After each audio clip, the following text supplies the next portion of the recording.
Tila ba kinilabutan ang mga kilabot umanong drug lord sa bilibid ng iharap kay PNP Chief Ronald Bato de la Rosa, kasabayan ng pag-take over sa kulungan ng PNP Elite Group na Special Action Force. Bumisita rin sa bilibid si Justice Secretary Vitaliano Aguirre na ibinulgar ang plano umanong ipatumba siya ng mga drug lord. Saksi si June Veneracion. Look at me! Dito! Look at me! Look at me! Dito! You look at me! You're Peter ko! Nakasuot ng combat uniform at may sukbit pang baril. Kinumpronta ng bagong PNP chief ang mga umano'y big-time drug lord sa bilibid. Ikaw pala siga dito. Yes, sir. Ha? Ha? Eh, sabi mo nga sa interview mo, siga ka eh.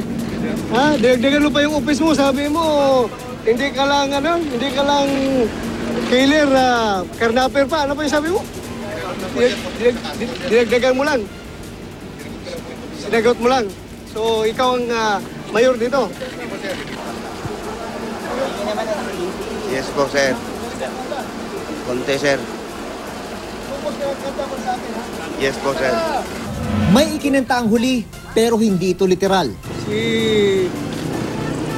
Peter ko, tinuna nga muna hari-hari sa drugs dire. Tinuna.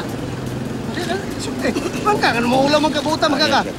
Tila maamong tupa nga nang nasa harap ni PNP Chief Ronald Bato de la Rosa ang mga high-profile inmates sa bilibid. Takot sila. Eh, kita mo, namumutla lahat.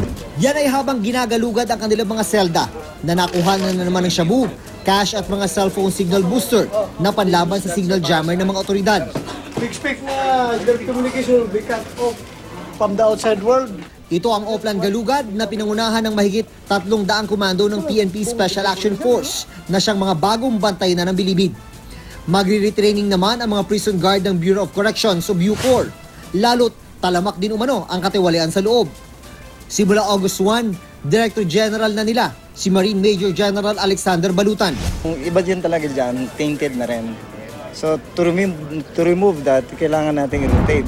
Ibinunyag naman ni Justice Secretary Vitaliano Aguirre na sa loob din daw mismo ng bilibid na buo ang plano umano ng mga drug lord para siya ay ipatumba. Ito raw ang dahilan kung bakit doble ingat ngayon si Aguirre. Halagang 50 milyong piso raw ang alok sa papatay sa kanya. May nagpakilalang bagman at drug lord naman kay Aguirre para idiin ang 2 sa 5 police general na pinangalanan ni Pangulong Duterte na sangkot sa droga. Kung qualified sila, they will be put under the Witness Protection Program. June Veneracion ang inyo, saksi.